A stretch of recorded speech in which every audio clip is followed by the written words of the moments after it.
Hey dudes, SilviteSoltis here, back with another classic tips video for you.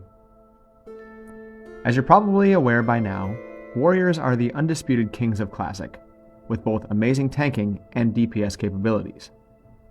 And, if you're like me, you've probably considered playing one. But if you've ever grouped with a DPS warrior, you might have noticed a trend. There are tons of them, and they can be pretty bad. I don't think it's an issue with the class, but rather a general trend among players to pick the top DPS. This has always happened in WoW, regardless of expansion. The Flavor of the Month class is always overrepresented and has a lot of less than skilled players trying to achieve those sweet parses.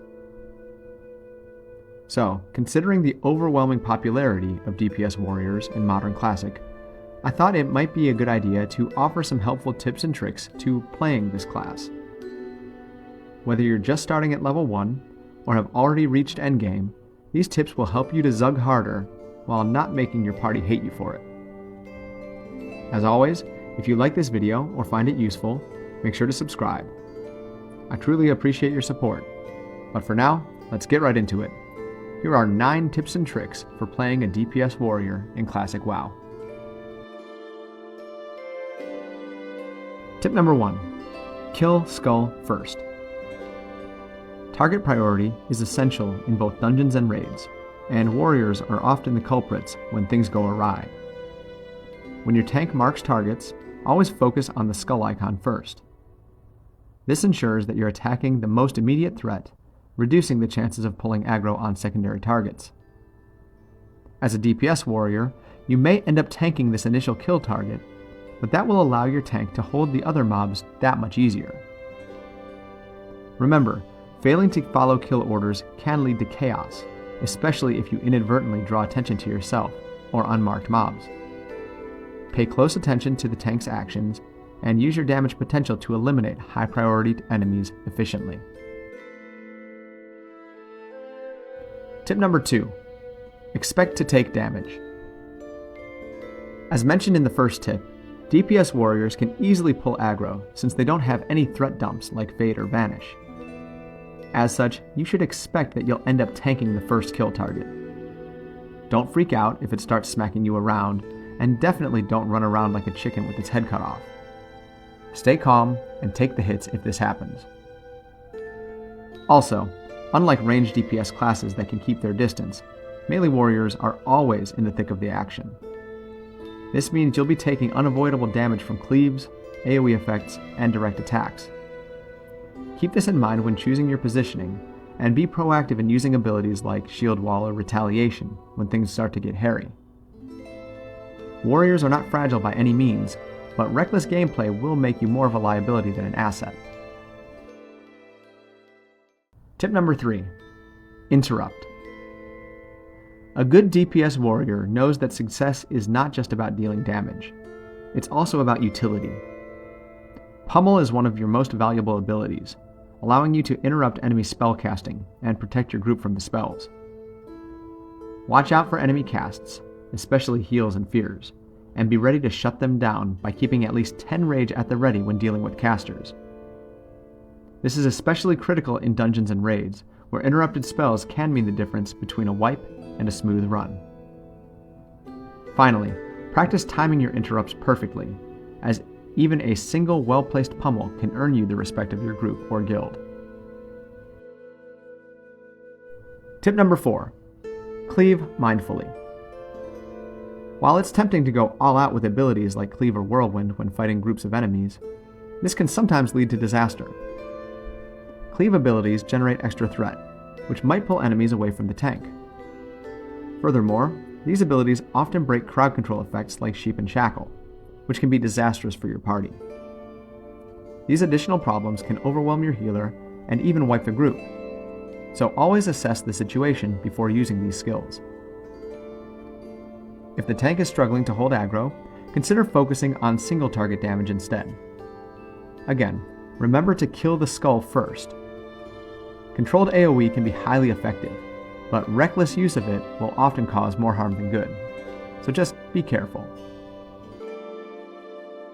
Tip number 5. Start your own groups. One of the fastest ways to improve your experience as a warrior is to take initiative in forming groups. Warriors that tank are always in high demand, but as you've probably noticed, DPS warriors are a dime a dozen nowadays. Organizing a group, however, puts you in control. You can find a tank that you can work with well, then add in other party members that complement your group. Or, at the very least, ones that won't compete with you for Hand of Justice. So, instead of asking to join groups over and over as a DPS warrior, just set them up yourself. Tip number 6. Pick your battles. As a DPS warrior, it's crucial to understand your limitations, especially while leveling, farming, or running dungeons. Warriors are incredibly gear dependent and rely heavily on proper positioning and timing to avoid taking unnecessary damage. When pulling mobs, always assess their level relative to yours. Fighting multiple yellow or orange level mobs can quickly lead to disaster, but green mobs are often easier to manage, especially when grinding for experience. Moreover, always have an escape plan in case things go south.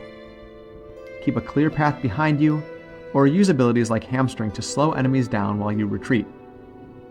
Remember, heroic warriors might die for glory, but smart warriors live to fight another day. Tip number 7. Potions, potions, potions. Potions and consumables are your lifeline as a warrior. Healing potions can save your life when you've bitten off more than you can chew, while rage-inducing consumables like Mighty Rage potions can help you deal significant burst damage in critical moments. Don't overlook sharpening stones, weight stones, or food buffs either. They can provide consistent DPS boosts and survivability. Carry a variety of these items as often as possible, and don't be afraid to use them. Remember, a well-prepared warrior is a successful one. Tip number 8. Hit, weapon skill, and strength. Understanding your primary stats is fundamental to performing well, no matter what class you're playing. For DPS warriors, hit rating is critical because missing an attack costs both DPS and rage generation. Aim for the 9% cap for special attacks against bosses as soon as possible. Weapon skill is another crucial stat, especially for endgame content, as it reduces the chance of glancing blows and increases your hit chance. As such, make sure to spend time leveling this for each of your weapon types, and consider gear that boosts your weapon skills as well. Finally, strength is your primary attribute, which directly boosts your attack power and damage. In general, prioritize these 3 stats when choosing gear, as they will make the biggest difference in your overall effectiveness as a DPS warrior. Tip number 9. World buffs.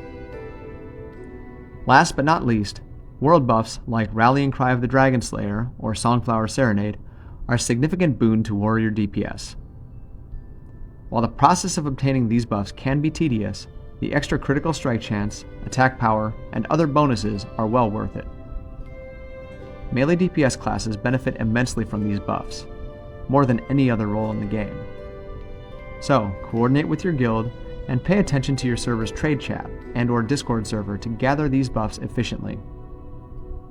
While I don't recommend grabbing every single one for every single dungeon, they are an amazing boon to your class, and you should try to get at least a few when you can. Your DPS meters will thank you. So, there you have it. 9 tips for being a successful DPS warrior in Classic.